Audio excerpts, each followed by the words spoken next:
Hello అండి, అందరికీ నమస్కారం. తెలుగింటి వనిత ఛానల్కి మీ అందరికీ ముందుగా స్వాగతం సుస్వాగతం. అందరూ ఎలా ఉన్నారండి? బాగున్నారా? నేనైతే చాలా బాగున్నాను. మీ అందరూ కూడా బాగున్నారని ఆశిస్తున్నాను. మేము తిరుపతి వెళ్ళామని చెప్పాను కదండి. అక్కడ మాకు మంచిగా దర్శనం అది జరిగింది.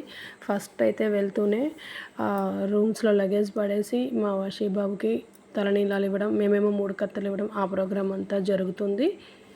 ఇదిగో ఇక్కడ అనమాట వాషికి తలనీలాలు ఇస్తున్నాం. వెంకన్నకి, ఏడుకొండలవాడికి. ఇక్కడ ఆడవాళ్ళు కూడా చేస్తున్నారండి తిరుపతిలో. మగవాళ్ళనే కాకుండా ఇలాంటి జాబ్స్ ఆడవాళ్ళు కూడా చేస్తారా అనిపించింది. నేనైతే ఇదే ఫస్ట్ టైం చూడటం. చూసారా, ఇక్కడ మిగతా వాళ్ళు కూడా పొద్దున్నే ఎర్లీ మార్నింగే మేము వెళ్ళిపోయాము. చెప్పాను కదండి మీకు ఇంతకుముందు ప్రీవియస్ వీడియోస్లో, ఎర్లీగానే రీచ్ అయిపోయాము కొండపైకి కూడా అని చెప్పేసి. సో ఇంకా అన్ని దర్శనం ఉంది, ఇంకెందుకు లేట్ అన్నట్టు అన్నీ టకటకా కానిచ్చేసామన్నమాట. మేము తీసుకున్న రూమ్ వచ్చేసి రామ్ బగీచా. మా శ్రావ్య హోమ్ టూర్ చేస్తానంటే సరే చేయైతే అని చెప్పి హోమ్ టూర్ పెట్టాను. హోమ్ టూర్ అంటే రూమ్ టూర్ అనమాట, హోమ్ టూర్ కాదు, రూమ్ టూర్ చేస్తాను మమ్మీ, నేను చేస్తా వీడియో అంటే సరే అని పెట్టాను కదండి. రామ్ బగీచా అని చెప్పి మెన్షన్ చేసింది. ఆ రామ్ బగీచా అనమాట ఇది.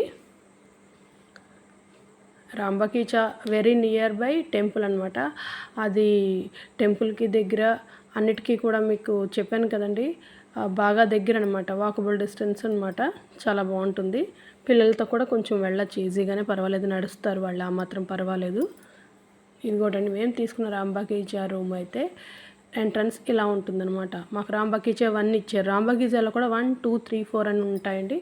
మాకు ఇచ్చినది వచ్చేసి రామ్ బగీచా 1 అంటే స్టార్టింగ్లోనే అనమాట. స్టార్టింగ్లో ఉండే రామ్ బగీచా రూమ్ మాకు వచ్చింది. సో ఇంకా హ్యాపీ అనమాట. అంటే అన్నిటికీ దగ్గరలో ఉంది, బాగుంది అని అన్నట్టు.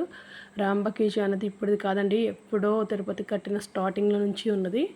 కాకపోతే వీటిలో ఉన్న డ్రాబ్యాక్ ఏంటంటే లిఫ్ట్ ఉండదు. ఇప్పుడు కొత్తగా వచ్చిన వాటన్నిటికీ కూడా లిఫ్ట్లో ఉంటుంది ఫెసిలిటీ, దీనికి లిఫ్ట్ ఉండదు. అయినా లిఫ్ట్ అక్కర్లేదండి, చాలా చాలా చాలా కన్వీనియంట్గా ఉంటుంది. అదిగో మా వాళ్ళు రెడీ అయిపోయి వచ్చేస్తున్నారు. ఇప్పుడు అందరం కలిపి సహస్ర దీపాలంకరణ సేవకు వెళ్తున్నాం అనమాట. సహస్ర దీపాలంకరణ సేవ మేము బుక్ చేసుకున్నాము, శ్రీవాణి కూడా. అది నెక్స్ట్ డే మార్నింగ్ అనమాట శ్రీవాణి దర్శనం. వెళ్ళిన రోజు ఈవినింగ్ అయితే సహస్ర దీపాలంకరణ సేవకి మేము రెడీ అయిపోయి స్టార్ట్ అయిపోయి బయలుదేరుతున్నాం. ఇదిగో తోవంటే ఇదిగో ఇలా షాపింగ్ ఇలా ఉంది. తిరుపతి అంటే నిజంగా ఆ కొండ మీదకి వెళ్ళేసరికి ఆ వైబ్స్ అలా వస్తూ ఉంటాయి. నిజంగా పాజిటివ్ వైబ్స్ అనమాట. దట్టు ఏంటంటే ఎవ్రీ షాప్లోని ఎక్కడ ఉన్నా మనకి శ్రీవారి పాటలు కూడా వినిపిస్తూ ఉండడం వల్ల ఇంకా వైబ్రేషన్స్ ఎక్కువ అవుతాయి అన్నమాట పాజిటివ్గా. తిరుపతి మేము మెయిన్ టెంపుల్ దగ్గరికి వచ్చేస్తున్నాం. వెళ్ళి ఫోన్స్, మొబైల్స్, చెప్పుల్స్ అవి అక్కడ లాకర్ రూమ్లో పెట్టేసుకుని అప్పుడు మేము దర్శనానికి బయలుదేరుతున్నాం అనమాట. మీలో ఇంకా ఎవరైనా వీడియో చూడకపోతే కనుక నా ఛానల్ ఇప్పటివరకు సబ్స్క్రైబ్ చేసుకోకపోతే తెలుసు కదా ఫ్రెండ్స్, ఏం చేయాలో. Like, share and subscribe. Please like చేయండి, షేర్ చేయండి, సబ్స్క్రైబ్ చేయండి. ఆ విధంగా చేయడం వల్ల నేను చేయబోయే ఫర్దర్ వీడియో నోటిఫికేషన్స్ మీ మొబైల్లోకి వస్తాయి. ఓకేనా ఫ్రెండ్స్. ఇదిగోటండి తిరుపతి మెయిన్ ప్రధాన గోపురం అనమాట. వెనకాతల గోల్డ్ కలర్ది కాదు, గోల్డెన్ టెంపుల్ మీకు కనిపిస్తుంది కదా అండి. వెనకాతల కొండలు అనమాట.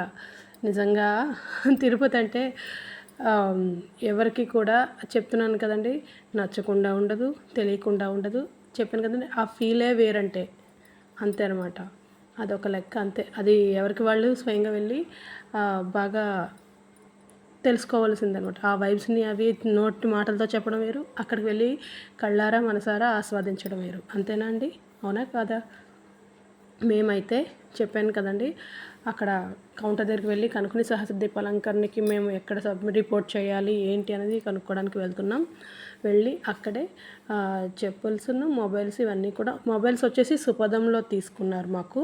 అంటే సుపదంలోకి ఎంట్రన్స్ మాత్రమే సుపదం, మిగతా వాళ్ళకి వేరే చోట ఫోన్స్ అనమాట పెట్టిస్తారంట. ఇదిగో ఇక్కడేమో పువ్వులు అమ్ముకుంటున్నారు వీళ్ళు. యాక్చువల్గా తిరుపతి పైకొండ మీద పువ్వులు పెట్టుకోకూడదు దైవ దర్శనానికి వెళ్ళినప్పుడు అంటారు. అంటే దర్శనానికి వెళ్ళినప్పుడు మాత్రమే అని అనుకుంటా, మేబీ అదర్వైజ్ మిగతా సందర్భాల్లో పెట్టుకోవచ్చేమో, అందుకే కొందరు పెట్టుకుంటుంటారు, చాలామంది అమ్ముతుంటారు, చాలామంది పెట్టుకుంటూనే ఉంటుంటారు, కానీ పెట్టుకోకూడదు అని అంటారు. మేబీ దర్శనానికి వెళ్ళే టైంలో పెట్టుకోకూడదేమో, లేదా మరి ఏంటో అక్కడ రూల్ నాకు అర్థం కాదు. ఓకేనా ఫ్రెండ్స్, ఇదండి ఈరోజు చిన్ని వీడియో. మళ్ళీ ఇంకో మంచి వీడియోతో మీ ముందు